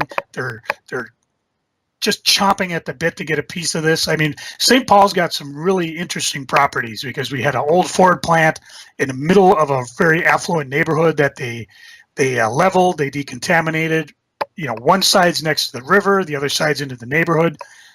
Now they got the Sears plant. We had a number of brownfields. Considering some of the way some cities, you know, when an industry goes or it shuts down and the place just goes to pot, we've actually been pretty lucky because a lot of the places that have been abandoned are pretty much going to be swallowed up and nothing's going to be left but the memories. So, again, I felt a little melancholy about that, but it was good to get out of the house. Like I said, it was a hell of a day yesterday, you know, between finding out about my therapist and then going to relive some old memories. I'm gonna drink something heavily. Maybe this half bottle of Fireball. Cory, what are you freaking on? What's got you going? Things, I really don't have anything I'm freaking on. It's about freaking time. You're just a down every. The group home is going through its changes. We have another of the facilities opening up in about, when this drops, it will open up a week from then. So 4 more clients will be moving out, and more staff are moving out, and I might as well just move on in, because I will be doing every overnight starting then for the foreseeable future till they open the facility I'm going to. Well, and now, Joe, other than your internet fading, what are you geeking on? Oh, I'm geeking on all sorts of stuff. Cory, have you heard of The Masked Singer? Yeah. It's actually pretty fun. I started watching it. I was a little dubious. What got me interested in it was the fact that it's a worldwide phenomena. And I thought, well, okay, we'll give it a shot. The idea being that they have, I don't know how many, 12 singers. They're behind these costumes to kind of hide their identity. And their identity is kept secret even from the producer himself, the guy who decided to import this onto Fox. And then what they do is they sing, and then there's a semi-all-star panel who tries to guess who they are. And I watched I recorded the first episode, and then it got spoiled for me because the next day everybody was like, "Oh my God, I can't believe it was Anthony Brown of the NFL superstar football team, whatever." And so the next one I watched, and I made sure not to watch any, or I recorded and made sure not to watch any spoilers. And it was kind of interesting because as they're going through it, you could tell some of the singing was really, really good. Some of it was, you just by the way the person moved, either the costume was a mover, they just were not dancers. And of course, you listen to the comments. And did you hear who the second person was? I did not. Do you care? No. Tommy Chong. Oh, okay. Yeah, I did see that in an ad. And that cemented it for me. I said, this could be kind of a fun, mindless little show, depending on who else they have left. What sold it for me was the fact that the singing is good. I mean, I got to admit, I didn't watch Glee, but occasionally I'd be sitting on the computer, and my kids and my wife loved watching Glee, and I'd listen to the music, and it was good. Same thing, like I'm flipping through PBS and all of a sudden I hear the Celtic women singing on their concerts, which, beautiful music, beautiful women. And then, of course, they cut it to a commercial break. So I always make sure, or pledge break, sorry, no commercials there. So I always make sure to record it, but I just love that type of music. So I figure I'm on board for a while. And once I get back to work, I may drop out because what's going to happen is I work Thursday, so I'm going to record it. And then I got to avoid everything and any spoilers the following day and whatever. So I'll play with it for a while, see where we go. I'm still giving the Orville a try, Seth Green's show. The last one was actually kind of fun because they had 2 actors on the show who played doctors in Star Trek. Robert Picardo, who played the Doctor on Voyager, and then John Billingsley, who played, I think his name was Fox on Enterprise. So it's kind of fun to see these guys outside the roles and together. When I went and Wikipedia'd the Orville And hang on a second, because of course, as I need the screen, the Kray 3000 decides to go to sleep. But as I Wikipedia'd it, You I peed think it. I Wikipedia'd it. The big thing going for it is, I think that, first of all, it sounds like Seth MacFarlane is a really, I don't know, I think he's fairly well thought of, because just looking at some of the names they had as guest stars in the first season, Rob Lowe, Liam Neeson, Charlie Theron, uh, and some guys that I know, like Brian Thompson, he plays the bounty hunter on X-Files. John Billingsley, I mentioned already. Jason Alexander. So it just sounds like he's got a good rapport with almost all of Hollywood, it sounds like, for the most part, when he's not teasing him on Family Guy. And I think he's also gotten known for the fact that he'll bring on a guest star, be it on this show or on even Family Guy, just, hey, we like the guy, we want to meet you, and we want to get you a paycheck. So it still strikes me as kind of a comedy drama in space.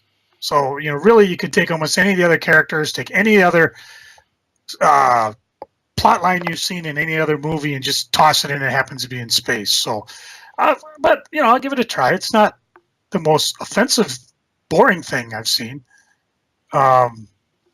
It's got my attention, but again, it's one of those things that I think you got to try whether you like it or not. It's your cup of tea. Cory, I thought of something interesting, and let me think what you think on this.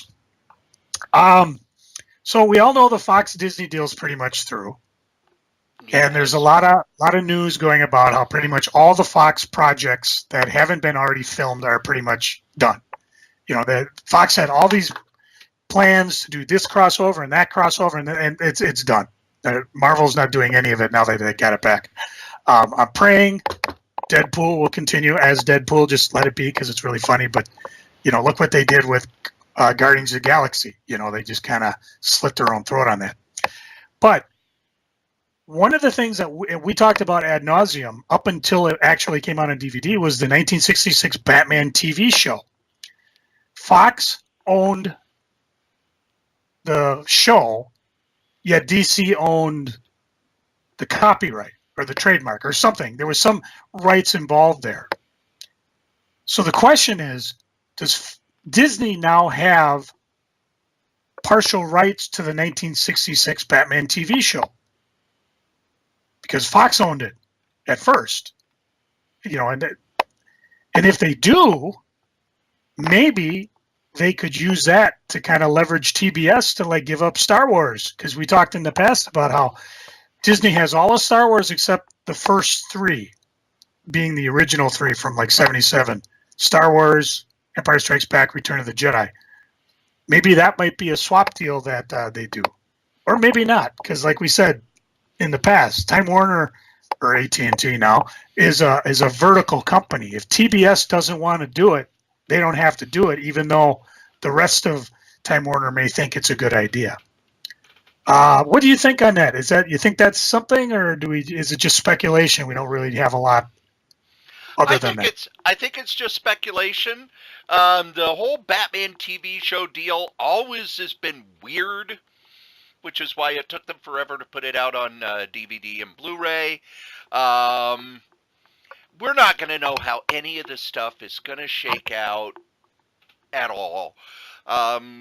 There's a new wrestling promotion that has a hell of a lot of money behind it called All Elite Wrestling. And they say, we're working on TV deals.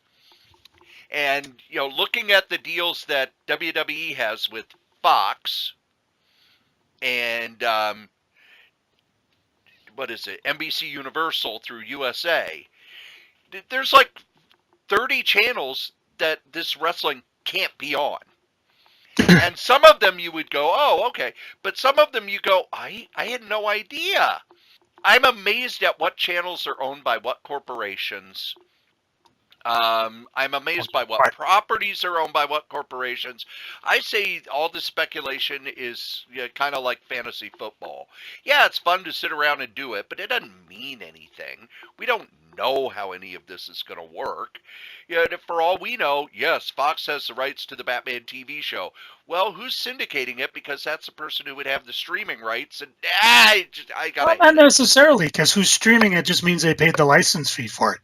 I mean, I even go back because Mark Hamill talks about how he used his post-Star Wars celebrity to convince Fox to make him videotapes of all 120 episodes just for his own private use. So Fox has something on that. And for the most part, we know Fox gave up everything except the sports and the news. And the Fox TV channel, because that's the one that set the deal with WWE, because they're going to have football on Thursday and SmackDown on Friday. Well, hopefully we find out more, because I just found it. I thought that was kind of interesting. Maybe Marvel will get their hands on 1966. That would be fun. That would be funny. I had something on Saturday. As you heard, my wife stomping around because now I'm back to podcasting. And she's back from Miami. Yep. But I got together with my daughter and I did a daddy-daughter day. I used to what we called, I would get together with Holly or Dana, and this was when they were young and living at home, and we just get together and go geeking, what we call. So it got set up because Dana had her airbag fixed in her car. It's one of those, recall notice deals. I got one in my truck, but I'm hoping to sell the truck or trade it in before I have to deal with it. So we got together, and I just took her to different places. We went up to Comic College, kind of looked through. I didn't buy much there. I just bought Alan Moore, Saga of the Swamp Thing, Book 4. And I'm hoping I don't have it. I think I got the first 3 when we visited Issues Needed a long time ago, but I'm thinking I don't, because when I read it, the first 3, I remember getting up to the annual, when they went to hell to get Abby out. After that, we stopped down and talked to our good buddy, Steve Brown, man of renown, down at Cedar Cliff Collectible. It was kind of funny because as we walked in, Steve was like, "Hey, we were just talking about you." Apparently someone who had bought a set of DC Superpower figures from me sold them to Steve. Oh. And I asked him, I didn't ask that, and I don't even know if Steve would know, but I did ask him, I said, were the stickers removable? Because I paid a lot of money so that years later you could peel them suckers off. He goes, "Oh yeah, we got them off." He showed me some of the figures. Really nice shape. I mean, I almost hesitate to see what they're going for now. More interesting, I found out Steve picked up a Silver Age collection that he priced and he advertised on the Facebooks. And he told me that some of this is stuff that our old friend Nick Post owned. Ooh. And he thought it was Nick Post collection. And I looked through it and I'm like, yeah, it's in good shape. But I don't know if this is the collection that Nick had, because there were certain pieces I asked him about, and he said, "No, I didn't see those." And I said, "Yeah, I'm not seeing the pieces that Nick bought from me when I owned Hot Comics. I'm not saying that maybe these pieces were sold to another higher-end collector, and Steve just got what was left. I don't know." He did have a lot of variant covers. It was kind of just a fun romp, tickling my brain going through. Not a lot of them worth much. I mean, things that we've talked about in the past, like the Wildcat Gold, Mr. T sign from Now Comics. There's a Gen 13 puzzle edition that was only available in the box set. Different platinum editions, gold editions, the Marvel Authentics line, if you remember that, where the special cover that had a little space for drawing by the artist, and these were all on non-drawn. So it was just kind of a brain tickle going through, just remembering selling these things when they were hot, when I had Hot Comics, versus like now how the prices have fallen, and he's like, "I'm not sure if any of this stuff's going to sell other than the Silver Age, Golden Age," which is kind of cool. I did pick up one piece from him. It's just one of those, 80-page giants. Superman 227, the special all kryptonite issue. You know, it's a bigger issue. I think comics were 12 cents, and this was 25 cents at the time. So I did love those big issues. They're just so much fun to read. After that, we stopped at Antique, Minnesota, where Cory and I have gone. Cory, we've got to do a weekend down there sometime because I didn't look at hardly any comic books because I knew we were running out of time. They said Dana's car would take a couple hours. It didn't. It took, we started at 9 a.m. and we finished at about 4. But we just wandered through a lot of toys, a lot of matchboxes. I picked up this really crazy looking Snoopy. If it's not handmade, it's a collector from like back in the 60s, but it has virtually no markings on it. And being that it was $2, it just looked cool. It looks better on my shelf than it did sitting at Antiques, Minnesota. So it was fun walking around. But yeah, if you were looking for comics, there were a lot of comics down there, and I did not get a chance to look through all of those because of the time complaints or constraints. The last place we went, and this pretty much ended the day because while we were up there, we got a call that her car was ready. We went to visit that damn fine, handsome man, Mr. Greg Ketter at Dreamhaven. And so that was a lot of fun. He was there. We talked about it last month, and this is a good month too. If you haven't visited your favorite local comic shop, stop in, buy a graphic novel or two, because you heard us going through previews. There's just nothing to buy, and it's just a slow time for them. So it's a good way to keep these guys in business. I found an interesting book from Tomahawk Press called Patrick McGowan, Danger Man or Prisoner. It was published on the 40th anniversary of The Prisoner. It's by Roger Langley, out of print, wildly expensive on eBay, and I was able to get it actually below eBay pricing. So I'm pretty happy. I'm probably going to read through this thing when I start going back to work. A lot easier to read books than comic books when I'm at work. I brought Dana back to Honda, and after that I stopped by the Source. Just picked up some backing boards, Silver Age size, because as I'm getting into the furlough mode, I'm digging deep into my collection, and I've found some runs of mostly 70s Marvels. I've got like a run of and DC. I got the run of what was it called? No, DC was Secret Society of Supervillains. Marvel was Supervillain Team Up. I've got a run of Defenders. I've got the Phantom Stranger run. Things like that, including an original Transformer run, including the IDW stuff.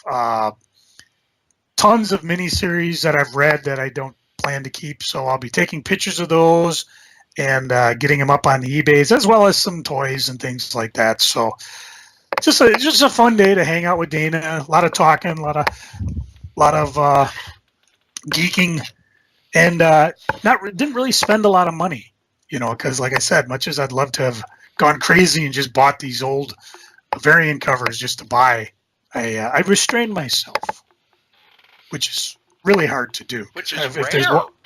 Well, when you're not getting a paycheck, it's kind of hard to say, you know what, I've got $300 left. Let's just blow it on everything. So, anyways, that's what I've been geeking on. Cory, what are you geeking on? Conan the Barbarian #1 has come out. I saw that at the Source. And I believe #2 is out this week. But #1 is out. I read it and loved it. It's very cool idea. The art is fantastic. The story by Jason Aaron is also fantastic. My only small quibble is with the coloring. The colorist really likes the color red and way overdid the color red. But it's kind of if you've never read a Conan story before, it's a good introduction because it gives you his birth, it gives you an idea of what Conan stories are like, and it sets up a really cool plot that's going to last for the first 5 issues.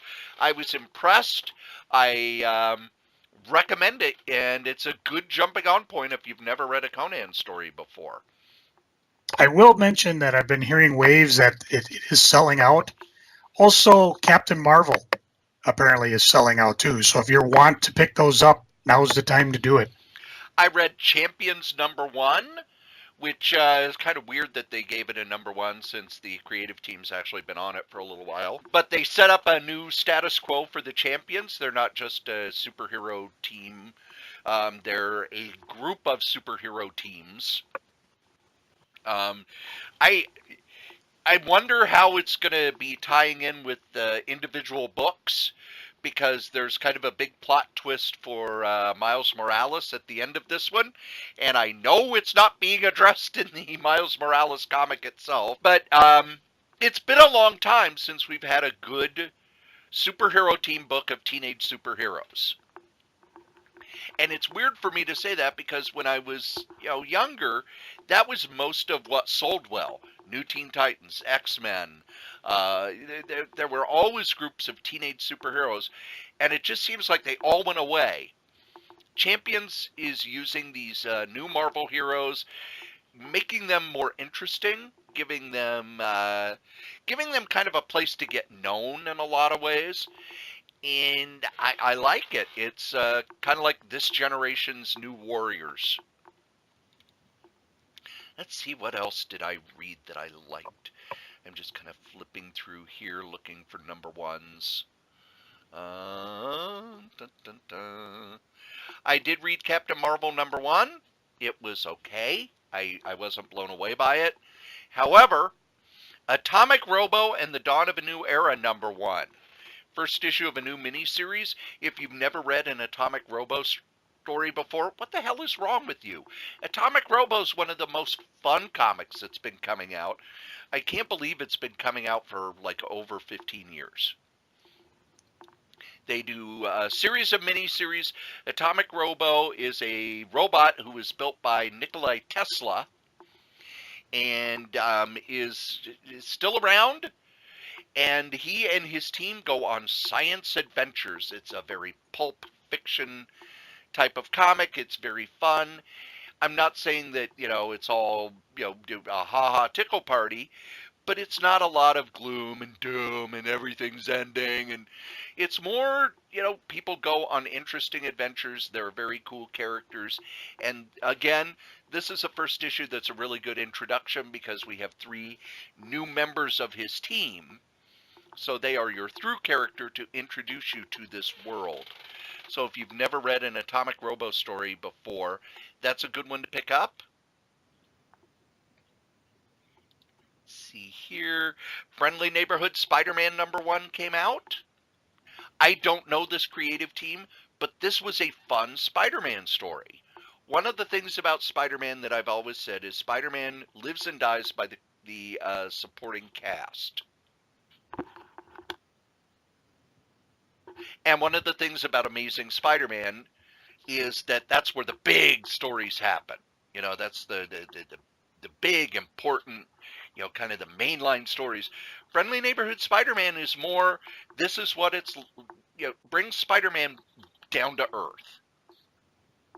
And to my mind, Spider-Man's the character that always does best when it's smaller stories, when it's not the end of the world. His villains aren't the kind of people who are going to take over the world. They're thieves, they're criminals, they're thugs. And this was just a fun Spider-Man story. There is a backup story that is a gut punch that I will not spoil, but you are not expecting it. The other #1 book that came out that I'm going to recommend is The Return of Criminal. Criminal is by Ed Brubaker and Sean Phillips. It was over at Marvel's Icon line. When they signed their exclusive with Image, they did other books. They did Velvet. They did Kill or Be Killed. They've done All of My Heroes Are Junkies, which could be a Criminal, hardcover. Criminal #1. Much like the other issues of Criminal, you don't need to have read anything before, but if you had read something before, you see how these characters interact. Criminal jumps around in time. It'll tell stories from the 70s, 80s, 90s, current, using kind of this group of people. And this issue is just what I want in a crime comic. You know, it's like reading an old 50s crime novel with excellent art. The backup, one of the things about buying Criminal as a comic is that they have back matter. They get into the creation of the comic.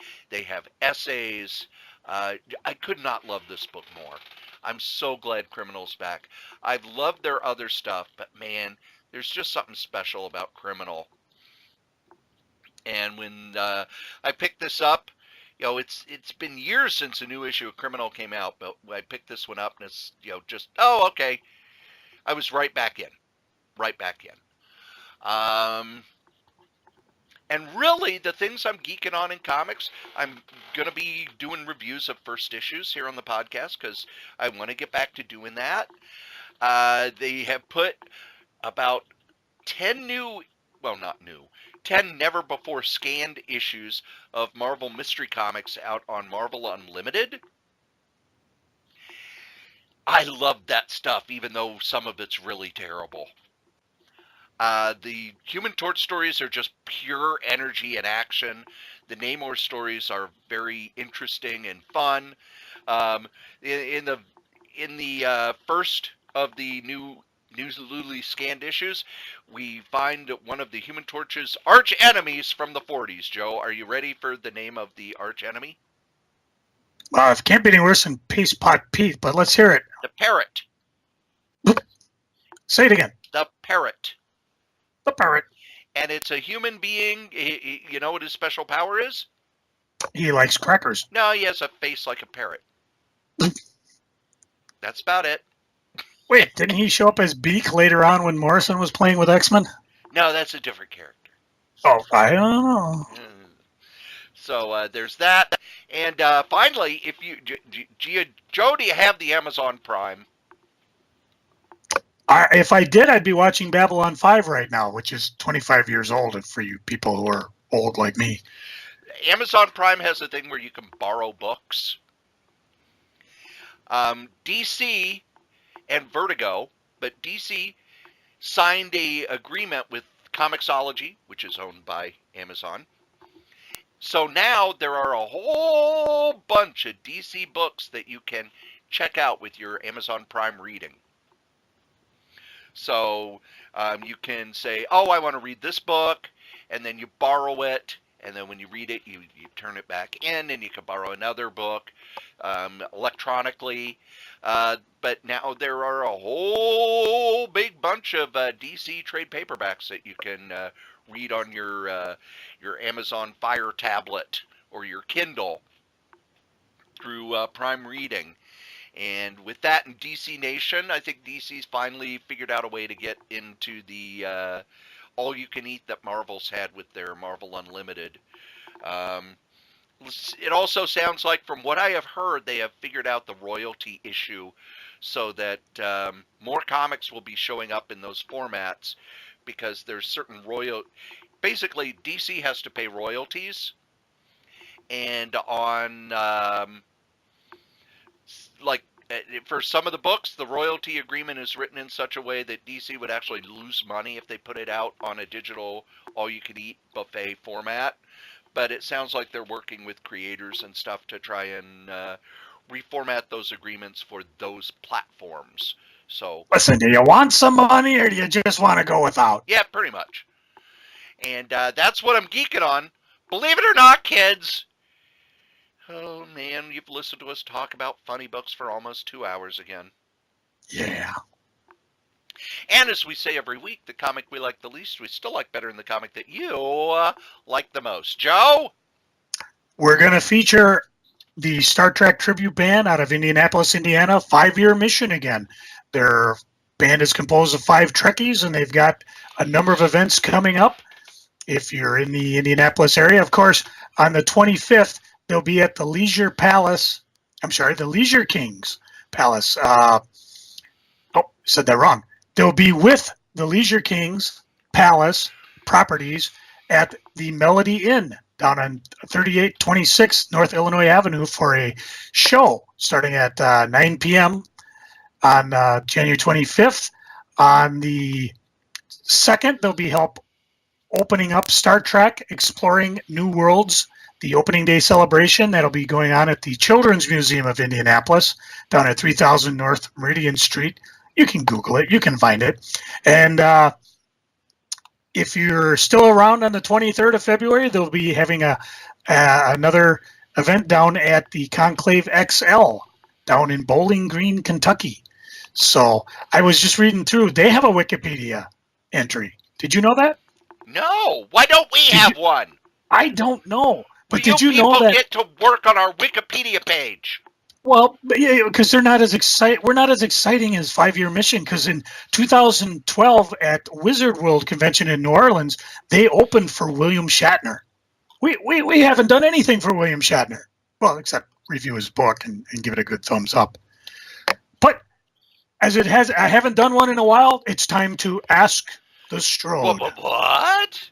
Yeah, coming everywhere. You never know what's going to hit. Cory, for a shiny new dime, what is the longest title in any of the Star Trek series, including the new one? Isn't it for I have something and I have touched the sky? Well, I'll give you half of it. So you get a nickel. For the world is hollow and I have touched the sky. Right. That's what today's song is based on. If you want more, go to 5yearmission.net or check them out on the YouTube under the same name. Cory, hit my music.